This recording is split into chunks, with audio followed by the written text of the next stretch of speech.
पिछले कुछ वीडियो से बात चल रही है कि छोटी छोटी आदतों में, रोजमर्रा के खान पान में थोड़ा सा बदलाव लाकर सेहत को किस प्रकार ठीक रखा जा सकता है, शरीर को किस प्रकार निरोगी रखा जा सकता है। इस पेन की जगह इस पेन से लिखना है, बस इतना ही काम है।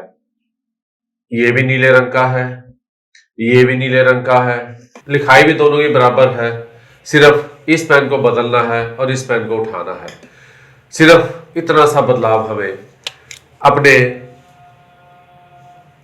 रोज के दैनिक आहार में, सिर्फ इतना सा बदलाव दैनिक आहार में करना है। नमक है, मीठा मीठा है, सब्जी सब्जी है, लेकिन किस प्रकार खानी है। आटा आटा है, उसे किस प्रकार उपयोग में लाना है। बर्तन बर्तन है, कौन सा बर्तन उपयोग में लाना है। ये छोटी छोटी बातें हमारे जीवन को सुखी बना देंगी, काया को निरोगी बना देंगी। पिछली वीडियो में हमने बात की थी आटे के बारे में कि किस प्रकार का आटा हमें सेवन में लेना चाहिए। ये इसके साथ जुड़ी कुछ और ऐसी फसलों से संबंधित बातें की गई थी जिसके बारे में जानना आवश्यक था कि फसल किस प्रकार के सेवन करनी चाहिए, कैसा आटा हमें दैनिक आहार में लेना चाहिए ताकि शरीर निरोगी रहे। आज इसके अलावा एक ऐसा पदार्थ जो कि बेहद महत्वपूर्ण है, जिसके बिना कोई भी भोजन बनना संभव नहीं है, उस एक ऐसे पदार्थ के बारे में बात की जाएगी जिसका सेवन दिन में लगभग हर प्रकार के भोजन में किया जाता है, परंतु वो किस प्रकार का पदार्थ हमें लेना चाहिए उसके बारे में कभी भी जानने का प्रयत्न नहीं किया गया। क्योंकि साधारण सी बात है, विज्ञापन भ्रमित कर रहे हैं। आज प्रचार मीडिया सारे ये हर वस्तु को, हर पदार्थ को इस प्रकार पेश किया जाता है कि इससे उत्तम दुनिया में कोई भी अन्य पदार्थ नहीं है, परंतु जब उसका इस्तेमाल किया जाता है तभी उसके गुण और अवगुणों के बारे में ज्ञात होता है। छोटे छोटे उपाय जिससे जीवन बदल जाए, जीवन आनंद में जाए श्रृंखला में चंडीगढ़ से परमिंदर सिंह तिरेहन आप सबका स्वागत करता हूं अपने यूट्यूब चैनल परमिंदर एस्ट्रो ज्ञान पर। आपको नमस्कार करता हूं और आपके स्वस्थ और सुखी जीवन की कामना करता हूं। जैसा खाइए अन्न वैसा होगा तन और मन। स्वस्थ तन में ही स्वस्थ मन निवास करता है।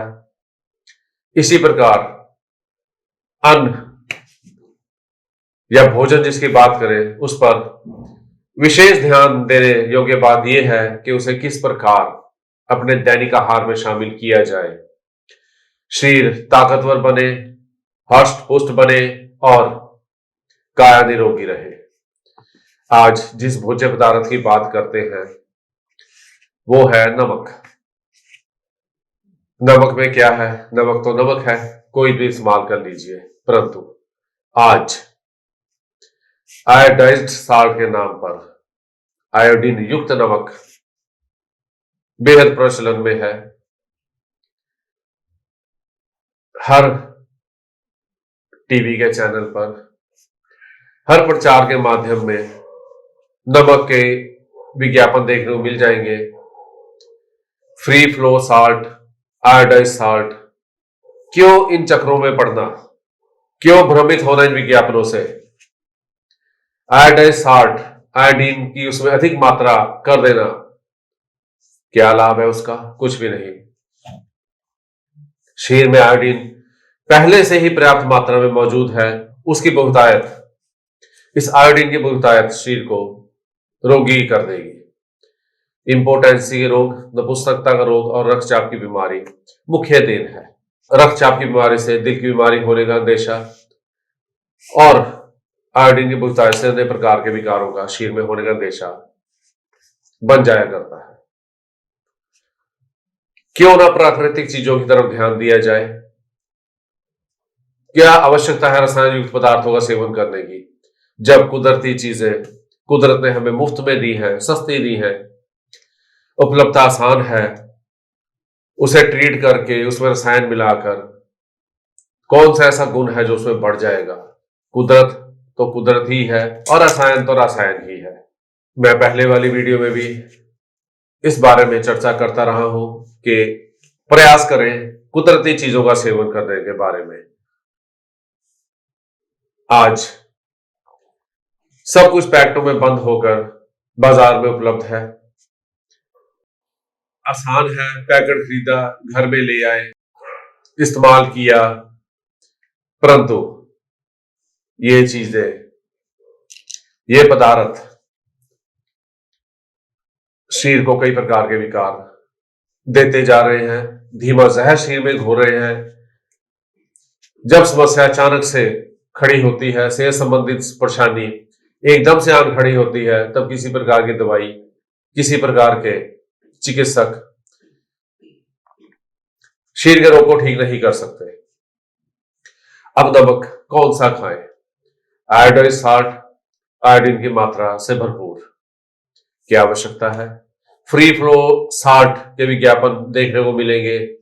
जी नमक है ही उसको गिरता हुआ दिखाते हैं।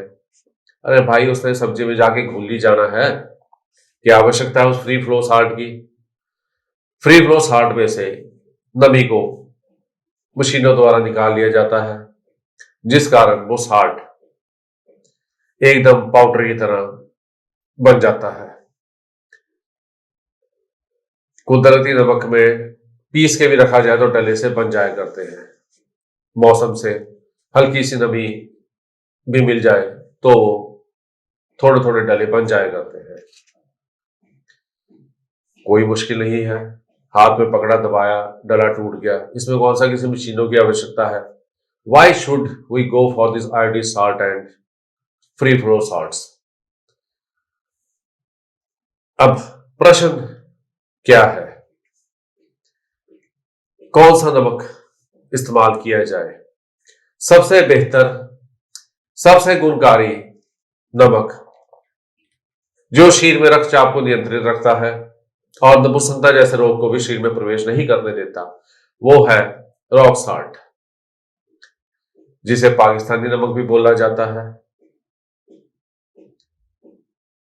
और सेंधा नमक के नाम से भी इसे विशेष रूप से जाना जाता है। ये नमक कुदरती तौर पर मिला करता है।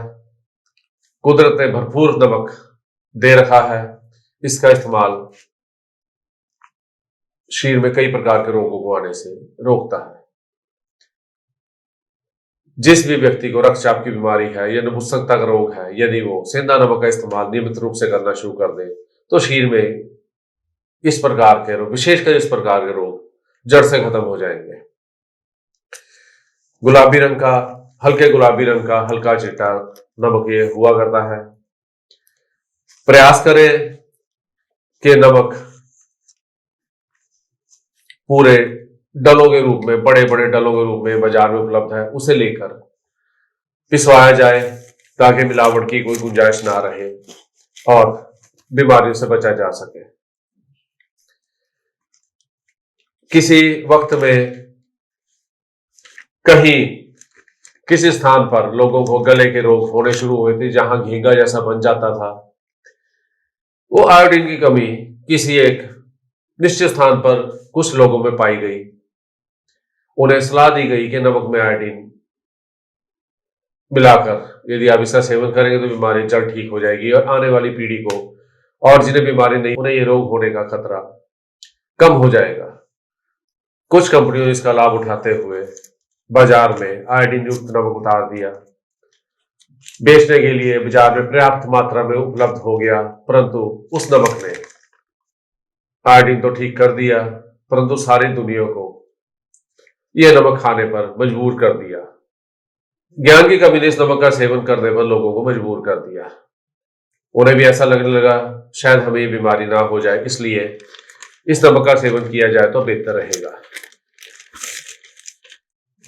इसके बाद दूसरी आवश्यक वस्तु जिसका सेवन दिन लगभग कई प्रकार के पदार्थों में किया जाता है, चाय ही पी जाती है, उसमें मीठा डालकर पिया जाता है। चाय में मीठा डालकर सेवन किया जाता है। और भी कई प्रकार के मीठे पदार्थ, खीर, हलवा इत्यादि घरों में अक्सर बना करते हैं। खाने के बाद भी कुछ मीठा पदार्थ खाने का दिल करता है, कुछ नहीं मिला तो चीनी ही खा ली गई। परंतु मीठा तो मीठा है, कोई भी खा लो, क्या फर्क पड़ता है? बिल्कुल फर्क पड़ता है। चीनी और गुड़ हैं दोनों मीठे, परंतु दोनों के गुणों में बेहद अंतर है। खाना खाने के बाद मीठे का सेवन भोजन पचने में सहायता करता है, परंतु वो मीठा कौन सा होना चाहिए, इस बात पर विशेष गौर करने वाली बात है। चीनी रसायनों द्वारा तैयार की जाती है। इसे साफ, स्वच्छ और चमकदार बनाने के लिए कई प्रकार के रसायन इस्तेमाल में लाए जाते हैं। कई प्रकार के रसायनों का उपयोग किया जाता है, जिसमें मुख्यतः कैल्शियम होता है। वो चाहे हड्डियों से मिले, मरे हुए जानवरों की हड्डियों से, या वो कैल्शियम चूने के रूप में हो। उस कैल्शियम से गन्ने के रस को साफ किया जाता है ताकि चीनी का रंग सफेद हो, चीनी चमकदार हो और बिकने में आसानी रहे। कैल्शियम की अधिकता भी शरीर में पथरी के साथ साथ कई प्रकार के अन्य रोग दे सकती है। किसी भी खनिज की अधिकता शरीर में विकार उत्पन्न करने के लिए पर्याप्त है। हर खनिज, कैल्शियम, पोटाशियम, आयोडीन, कोई भी खनिज का किसी भी इस प्रकार की वस्तु का नाम ले तो वो एक निश्चित मात्रा में ही शरीर को लाभ देती है। इसकी कमी या बहुतायत शरीर में विकार उत्पन्न कर दिया करती है। इसी प्रकार जो गुड़ है वो खाना पचने में सहायता करता है, परंतु चीनी को पचाने के लिए पाचन क्रिया को अपना अधिक प्रयास करना पड़ता है ताकि चीनी पच सके। परंतु गुड़ एक ऐसी वस्तु है जिसे पचाना बेहद आसान है। शरीर की पाचन क्रिया को, खाए हुए भोजन को पचाने में मदद किया करती है। चीनी का अधिक मात्रा में प्रयोग, क्योंकि चीनी को साफ करने में कैल्शियम की आवश्यकता पड़ती है, इसलिए इसका अधिक मात्रा में प्रयोग शरीर में अन्य रोगों के साथ साथ पथरी का रोग भी शरीर में दे दिया करता है। आज बात की गई है चीनी, नमक के बारे में कि चीनी और नमक कौन सा इस्तेमाल करना चाहिए और किस प्रकार का इस्तेमाल किया जाए ताकि शरीर निरोगी रहे और शरीर में अन्य प्रकार के विकार उत्पन्न ना हो। इस प्रकार सेहत संबंधी कुछ और छोटे छोटे टिप्स लेकर आपकी सेवा में आने वाली वीडियोस में फिर से हाजिर होगा। मेरे चैनल को सब्सक्राइब करें, वीडियो को लाइक और शेयर करें। इन्हें अपने दोस्तों में, सगे संबंधी, अपने जान पहचान वालों में, व्हाट्सएप ग्रुप में, फेसबुक पर, इंस्टाग्राम पर और अन्य सोशल मीडिया जो भी आप लोग इस्तेमाल करते हैं उन पर अधिक से अधिक शेयर करें ताकि अधिक से अधिक लोग ज्योतिष के समाज विज्ञान के ज्ञान का लाभ उठा सके और उसका पुण्य आपको भी मिल पाए। आने वाली वीडियो में कुछ और ऐसी बेहद रोचक, महत्वपूर्ण, ज्ञानवर्धक जानकारी लेकर आपकी सेवा में हाजिर होऊंगा। तब तक के लिए आप सबको मेरा प्यार भरा नमस्कार।